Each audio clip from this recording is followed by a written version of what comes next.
This is going to take a long time for people to get over, Nestor. I think there was a presumption here that this team was just going to walk in there and just play great and limit what the Eagles were going to be able to do, and then it was just going to. I don't want to say that folks here thought it was preordained, but I think that what happened when Carson Wentz got hurt is that they figured that the road was right in front of them, and as badly as the Vikings played, I think this is really such a shock to people. I mean, the presumption that there was going to be a hometown Super Bowl and that folks were going to have 2 weeks to just revel in this, and as you saw Sunday, the dream just came crashing down. He is Patrick Borzi. You can follow him at BorzMN. Not a Minnesotan. How long have you been in Minnesota? Because I know you covered baseball in New York, back in the day as well. And I did. I've been here 15 years. I covered the Mets and the Yankees for the New York Star-Ledger in the late 1990s, early 2000s.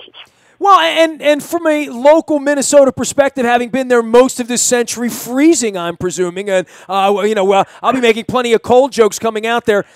They've sort of longed for this out there in the same way Philadelphia. It was a very interesting matchup, I thought, on Sunday because both of these cities kind of want it so bad and have never had it, and both playing with sort of backup quarterbacks and these big-time defenses, and the Vikings go on the road as a favorite outside, and the Eagles as a home dog. And the whole thing about it was a little bit weird, but from a franchise perspective in Minnesota, I don't know how they pick up the pieces from this Case Keenum thing because I don't know if you even know what you have there. I don't know that you go back next year and say, well, we'll get back there next year. I think the whole thing could look a lot different there, right?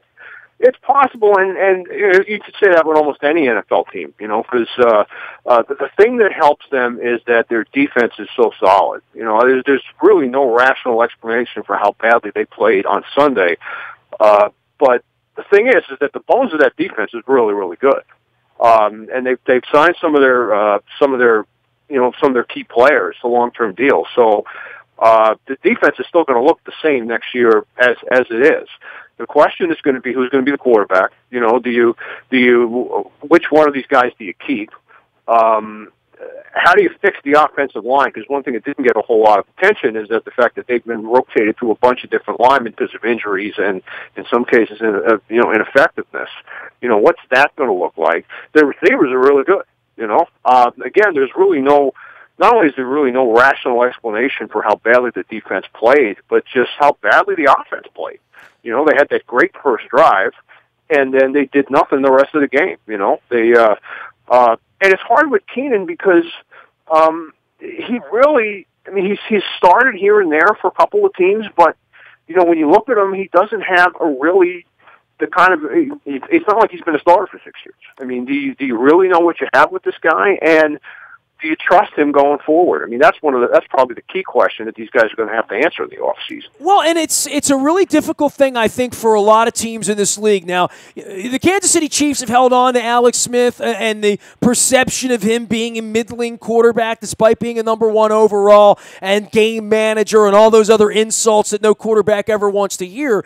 But, we're 38 miles from D.C. here where they've been dangling Kirk Cousins for 3 years, right? Buffalo's got their Tyrod Taylor issues, right? Like, he's now led them to a playoff game, right? So, and I think for the teams that don't have a Matt Ryan or an Aaron Rodgers or an absolute then there comes that question of, well, would we prefer to have Kirk Cousins? And Jacksonville with Blake Bortles, same situation there. Nick Foles clearly playing for a chance to get a ring, and he's not going to be their starting quarterback next year no matter what. Would you rather have Nick Foles? Would you rather have Case Keenum? The real fact of the matter is paying those guys $25 million really hamstrings your organization, but then go try to win without one of them.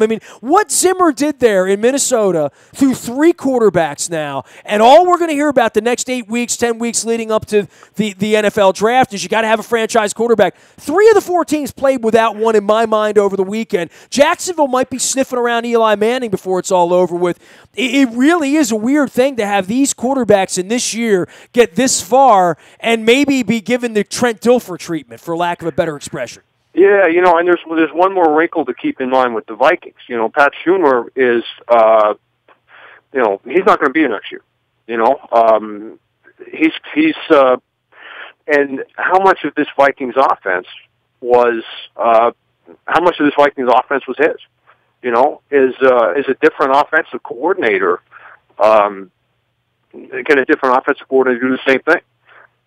Was Case Keenum so good because of Pat Schumer, or was he good because he was just good? And that's another question that they have to answer, because their offense really took a quantum leap when they installed Schumer as the offensive coordinator, not this season, but midway through the season before. So that's another big element, too, that probably a lot of people aren't going to talk about. And, I'll say one other thing about this whole game manager business. There aren't 32 franchise quarterbacks out there, I think it's an insult to a lot of quarterbacks when you've basically got you've got two levels. You've got, the Aaron Rodgers, Tom Brady level, and then anybody below that is average. Is not Tom Brady or Aaron Rodgers, right? Like, when you get into a game in January, you either have, Ben Roethlisberger or you don't, and he lost to Blake Bortles. And, and you know what? Tom Brady almost lost to Blake Bortles, right? Like, so I can't say that defense isn't a big part of this. And around here, all we've done is draft defense, and some days it's good enough, and some days 4th and 12 goes over your head. And, Jacksonville's defense was great until Brady completed that 3rd and 18, and you can't get off the field in the 4th quarter with a 10-point lead, and you find yourself golfing down at Ponte Vedra all of a sudden on a Monday morning, right? Yeah, and Brady did all this against the number 1 rated pass defense in the league. It wasn't like he shredded a bunch of stiffs. These guys were good. And they got to the championship game. Brady is just phenomenal. I think you can certainly make an argument that I don't think it's no argument to make. He's certainly the best quarterback of this era. I don't know how fair it is to compare different eras because the defensive rules now are so different that basically it's turned running pass routes into like a basketball game. That where we're spacing and running guys into screens is suddenly the way to go. Well, not suddenly, but you know what I'm talking about. Sure. It's interesting how all this happens. I mean, the rules are such that if you've got a really, really good offense, you can really make some hay here. And again, there are a lot of questions for everybody to answer. So we'll see how this all shakes out. But remember, there's a team in Baltimore that won a Super Bowl with a phenomenal defense led by Ray Lewis and a quarterback who's not going to be in Hall of Fame. Well, and I don't know that Nick Foles is going to be in the Hall of Fame, but I think he can play 4 quarters of football and certainly did. And there's a thing about him that has this calm that feels sort of Kurt Warner-y a little bit. Or, I mean, you're an old guy like me and remember Hostetler, right? I mean, going into this situation. But this is a very unique situation for him as well to know that he does not have a job to come back to next year. That decision's already preordained for him. So he is kind of trying out for the Arizona Cardinals or trying out for the Kansas City Chiefs or whomever to say, yeah, I can win a Super Bowl and you can win a Super Bowl with me. That's... for that and that story alone, and for the fact that the Eagles have never won, and most of the country will be rooting against Tom Brady and Bill Belichick, which is unusual for Americans to root against red, white, and blue these days. But or for the Philadelphia Eagles, for that matter, Pat. You being an East Coaster, you know what I'm talking about. But I'm aware. Yeah. I think people are going to embrace the Eagles a little bit here over the next couple of weeks. I think you're right. I mean, it's amusing to see how many people nationally really don't like the Patriots. And as somebody who used to work in Boston and covered the Patriots back when they were a laughing stock, and then towards the end when Parcells was in his first 3 years, give me the era. Give me the era that you covered them. Who were the players? Would have been 88 to 95. Ooh. So it was they were coming down from the Super Bowl loss to the Bears, and that team got old, and then they got terrible. And then they were just comical. And then Kraft bought the team. James Orthwein, the Budweiser heir. Well, they were going to move the team to Baltimore. Then they were going to move the team to Hartford. Then they were going to, right? I mean, that team was very much up for grabs for that little period of time, right? Yeah, it was.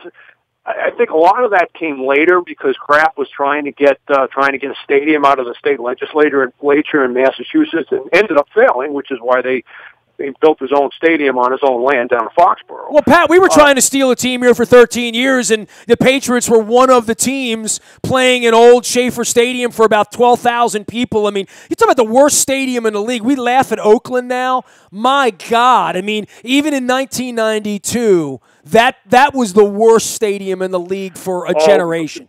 Believe me, you were preaching to the choir on that one. It was built for... if I remember correctly, it was built for like $3 million. It was really built on the cheap. It was a bare-bones stadium. It was built basically like a college stadium in that there weren't, when it opened, they didn't have any chairback seats or had very few. You had all bleachers. And again, it was because they needed a place to play. They'd never had their own place to play. And the Sullivans didn't have a ton of money, so they just bought this piece of land and built as bare bones a stadium. And there are all kinds of stories about... and they said, well, at least it's not Fenway Park, right? And at least we've moved the team closer to Hartford and Providence, and, we could pick up some fans somewhere, right?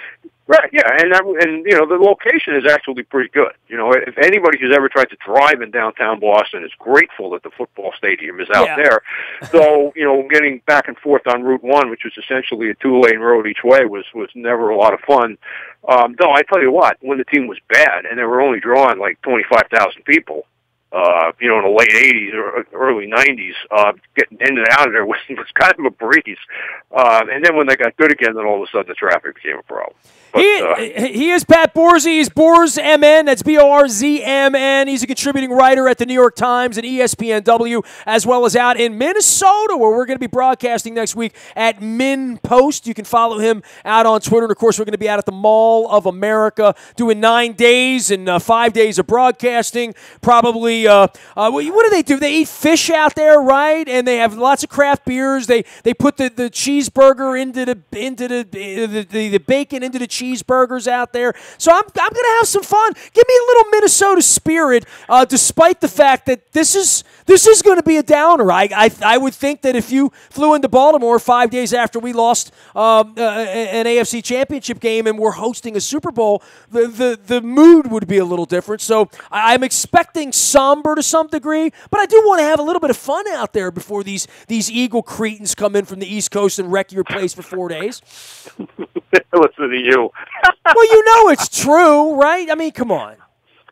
I don't have any information on this, but I suspect the Minneapolis Police Department is investigating how much Crisco to buy. It's insane, dude, right? They had the Crisco polls. I mean, it's there is some trepidation now that and let's not absolve the Patriots fans from this either. Remember, and I remember this from living in Boston, that for about a 30-year period, the town of Foxborough banned Monday night football games at Schaefer and then later Foxborough Stadium because the fans were so rowdy and drunk and did so much damage. I mean, I don't remember that. That's an interesting. Well, you don't remember it because the team stunk. And because there was never really a chance for them to be on Monday Night Football, and then the town had to repeal the ordinance when the Patriots finally got good, and they were actually a Monday night draw. Yeah, so there are.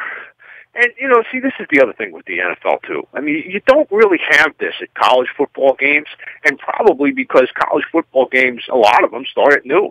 So you have a limited amount of time to tailgate or whatever before a game. But, like the game yesterday, right, started at, 6:40? And game Sunday.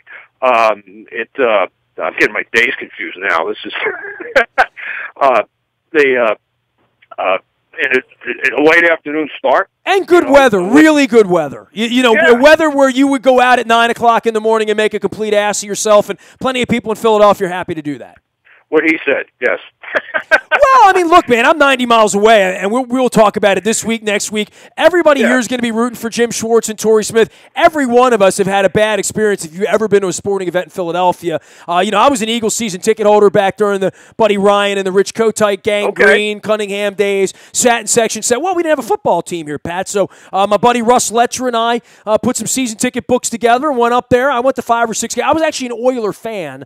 But I hated the Cowboys. I hated the Redskins, obviously, during that era. And, so I went up there, and they were a good team. They were always a threatening, team during that era of Jerome Brown and Reggie White and all that. Baldy was on those teams as well. And, Keith Jackson, Keith Byer, all those guys. I would just say this. I never hated the Eagles in that way. I hated the Flyers. I loved the Phillies as a kid. But the fan experience, I mean, I've been to a million U2 concerts and Springsteen shows and Center City. You spend time up there. But the Eagles thing is a whole different level of, like, having your wife called a whore in the upper deck for 4 quarters, because that is the experience of going to an Eagles game. So I think that there is a little pushback on that from a lot of fans. But when it comes to the Patriots, no one wants to see Belichick and Brady win again. No one wants to see them there. I mean, everybody's a little folded up about the Jacksonville thing, because it really was. I mean, Malkovich aside, right? It was the David and Goliath and all that.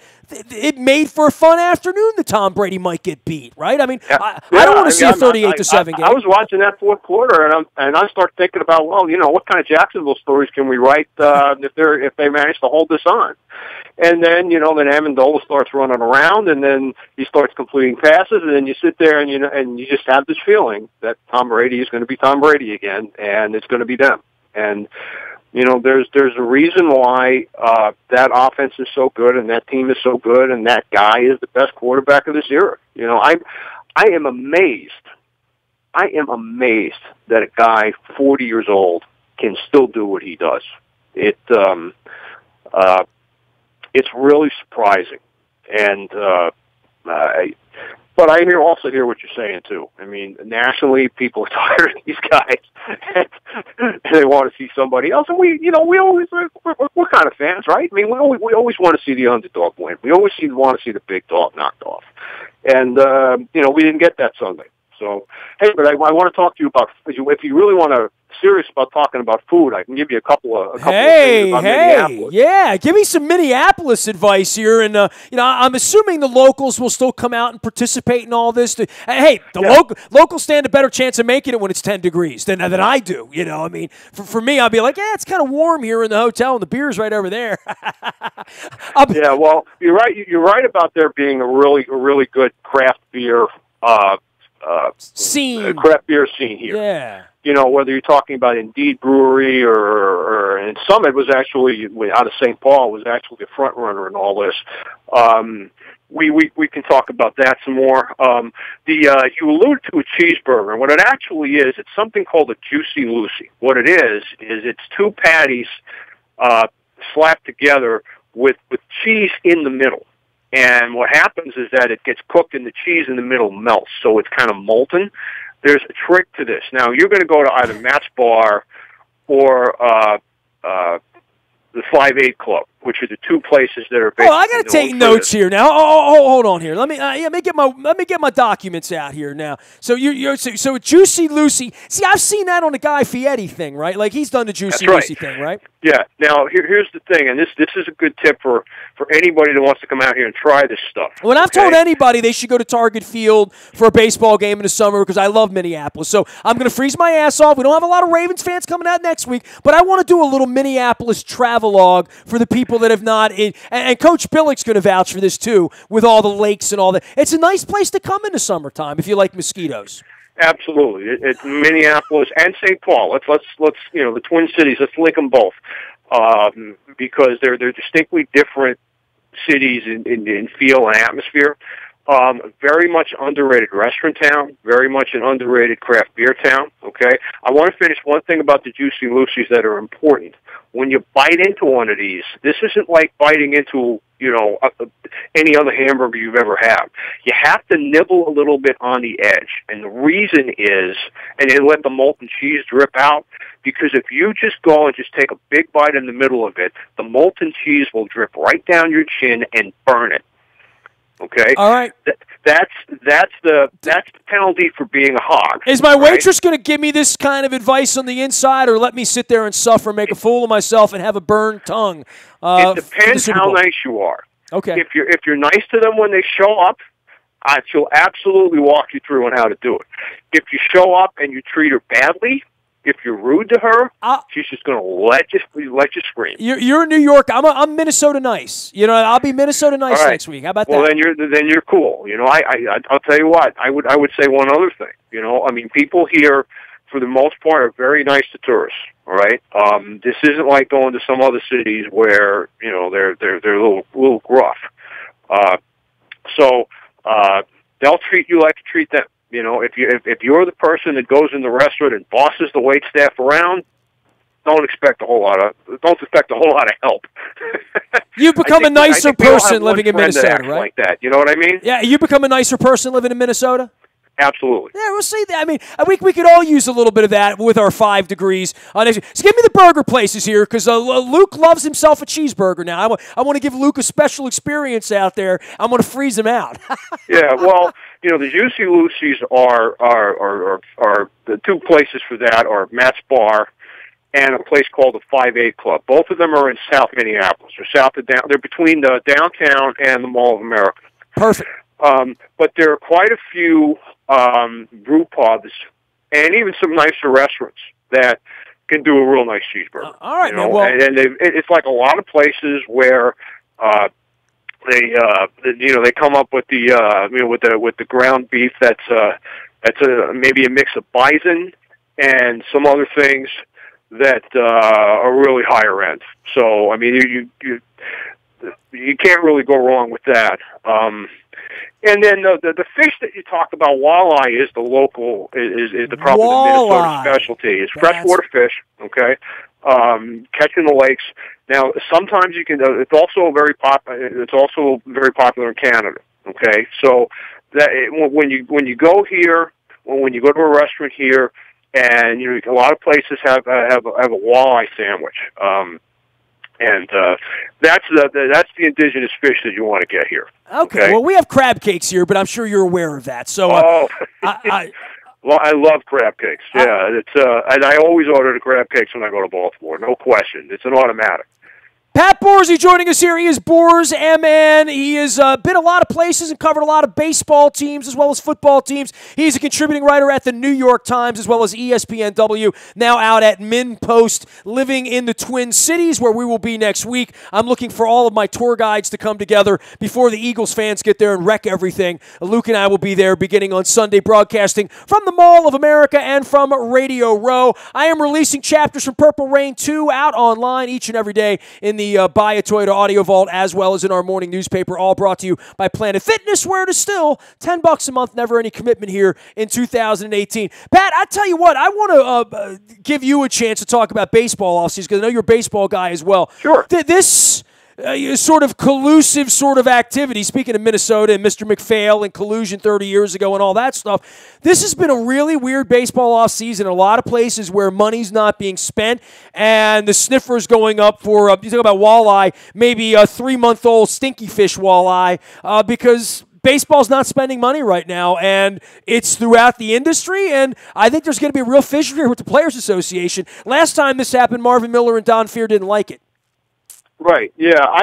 I'm not quite convinced that it's collusion. I think part of the problem is that you don't have the teams that usually drive the market driving the market. You don't have the Yankees involved, or as involved as they usually are, not the Angels, not the Dodgers, and often agents and the market is set by who the Yankees are interested in, and the Mets too, to an extent. The market is often set by what the Yankees' agenda is and the Red Sox agenda, because they usually compete against each other for top players.